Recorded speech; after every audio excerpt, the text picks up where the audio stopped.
Everybody, it's Pandy, and I'm playing World of Tanks. Most of the videos that I do for my channel here, I mostly play by myself. I record all those events, and then I turn around, edit, do some Pandy stuff, and then done. This time around, I decided to go ahead and platoon up with Army Assassin and Canyo, my partners in crime from Relic Gaming. I normally don't platoon up with anyone when I do these types of videos, but just change of pace, I decided to do something different because it's just a tier 2 tank. I just wanted to go ahead and have some fun, some general entertainment, you know? So a general shout out to these fellas. Go ahead and check out their channels down below, right in the description. Check them out, you know, give them comments, let them know what they're doing right, what they're doing wrong, help them out. I've given them some tips and hopefully you guys be able to help them out. You know, you guys know what you guys like, you guys know what you're looking for, so, you know, let them know. This tank happens to be a tier 2 tank. It happens to be the Panzer II. You guys might be wondering, Pandy, why the fuck are you doing tier 2 tanks, son? Did you sell all your tanks?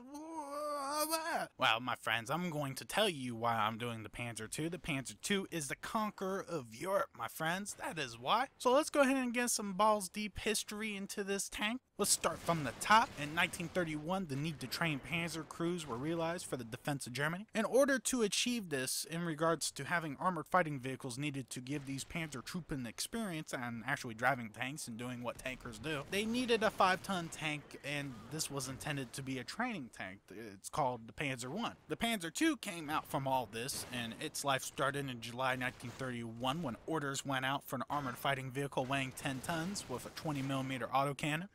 Many companies took part in this project when they submitted prototype tractors for evaluation with the Army. And when I mean tractors, that's what was written on paper, just so they can keep it all secret. This new tank was supposed to accompany the new Panzer I, but it was just a heavier, more capable armored fighting vehicle, firing armor-piercing and high explosive rounds. The very first soft steel prototype was tested in October of 1935 based off the chassis from MAN and DB. The MAN chassis was selected to be OS A1, and 100 tanks were ordered and produced in late 1935 to May of 1936. There was also an OS A2 and OS A3 variants developed, each featuring modifications to their layout, engines, cooling system, exhaust, along with corrections on problems and issues that they had on the previous variants, mainly regarding the suspension system. Production for these lasted between late 1935 to February 1937, with 170 OS A's in total completed and produced. The Panzer II OS B was introduced as a solution to many of the problems the OS A was facing and encountering. This variant saw improvements related to its suspension system mainly, and also a different transmission, cooling system, and exhaust were experimented upon. The big change came about with the Panzer II when the introduction of the OS C variant came around. It came featured with modifications and a brand new suspension system consisting of 5 independent road wheels, which became standard on the rest of the Panzer IIs that were developed. Production began on this model on March of 1937, and all the existing OS A's and B's were retrofitted with the new type of suspension system minus the independent road wheels. Minus the suspension system, armor thickness, and minor modifications, all the OS A's, B's, and C's were pretty much the same. This particular chassis also became the solid base for the Marder II tank destroyer. In May 1938, the first Panzer II's OS D's and E's were produced as light tanks for cavalry units. These featured unsuccessfully suspension systems similar to British and Soviet tanks like what's on the BT-2. The top speed of this came closer to 55 kilometers an hour, and armor protection was increased to 30 millimeters of armor. The intent of this variant was to provide cavalry units with the ability to move armor very quickly and effectively across open terrain. These variants only saw action during the Polish campaign in 1939, and they were taken out of service before the invasion of Denmark and France. No major changes on the Panzer II at this point were noted until March of 1941, when an improved OS C was developed and classed as the OS F. This would be the last Panzer II variant to see mass production with the German armed forces in it, armed with a newer 20mm main gun, which happened to be a L55. The frontal armor was 30mm, which was retained from the OS D and E variants. The OS F also saw modifications based on the experiences on earlier models during combat action, like a better frontal armor, better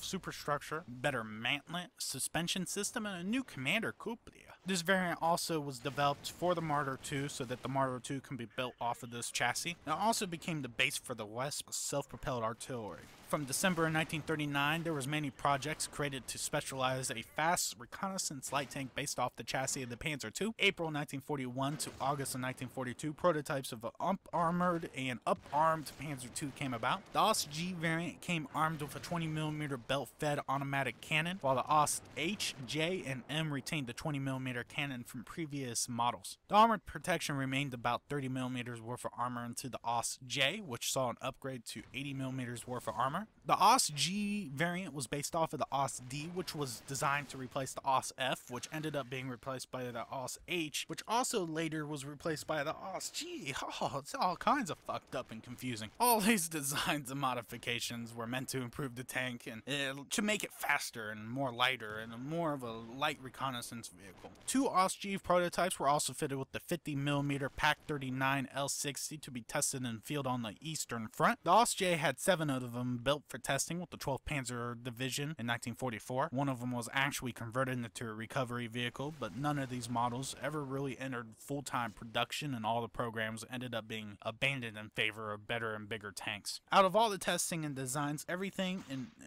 led to the design of the OS-L, or which is better known as the Panzer II Leech. This was in competition with the T-15 and also the OS-S, but both of these designs, and actually all of them, were rejected. The OS-L ended up having like 107 of them built, and this bad boy was basically what we see in the game. It's the same chassis, same design, just different shape. It's a lower profile, and it's meant and designed as a fast reconnaissance vehicle. The VK1602 was based off of the OS-J design, but the design was also rejected, mainly because the Panzer IV was completing the role as a fast reconnaissance vehicle, or reconnaissance enforce would be more the correct term. Now, the Panzer II was first issued out to combat units in 1936, and it saw active service into 1942. It was mainly saw service on the secondary fronts until the end of the war as a training tank. The first reports, however, unconfirmed usage of the Panzer II was seen in the Spanish Civil War. It's unknown whether or not this tank was sent there in the first place, more or less rumors, or might have been mistaken identity for a Panzer I. But the first confirmed reports of the Panzer II used in action was during the annexation of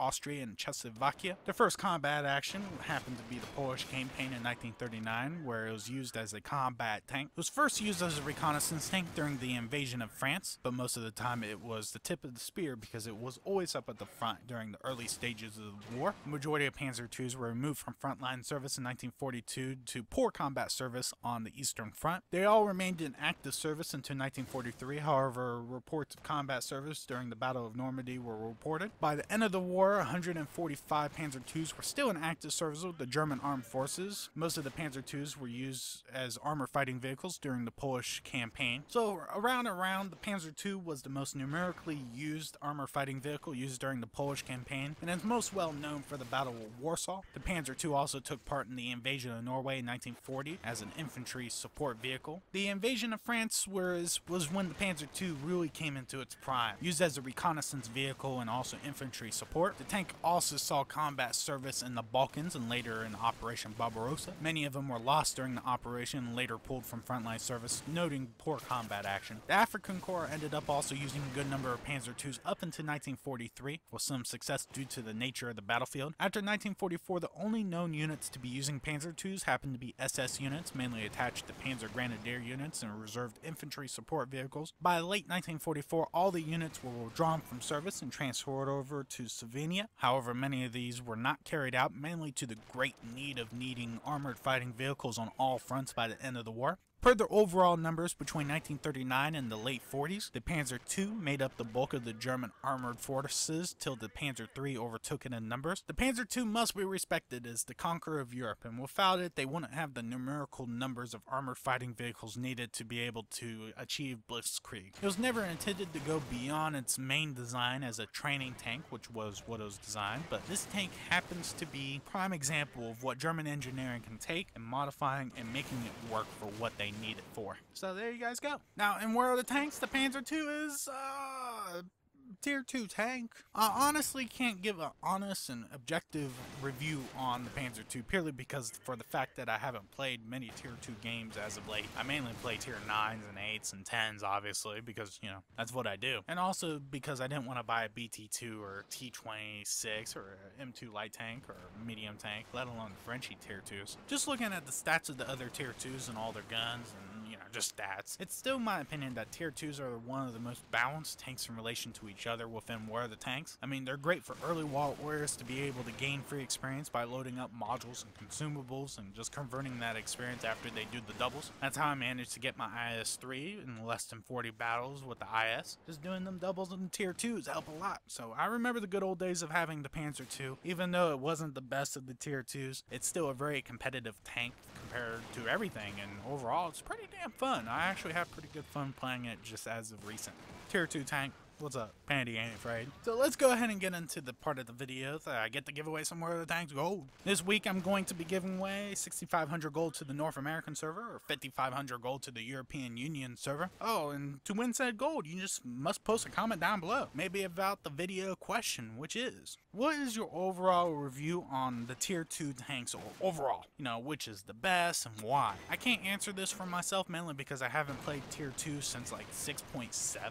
So I like to know what you guys think. You guys probably played the tanks more recently than I have, minus like just making the video here. So just tell me what you guys think. I want to hear it. Thanks. So this is Pandy. Appreciate you guys watching and good hunting.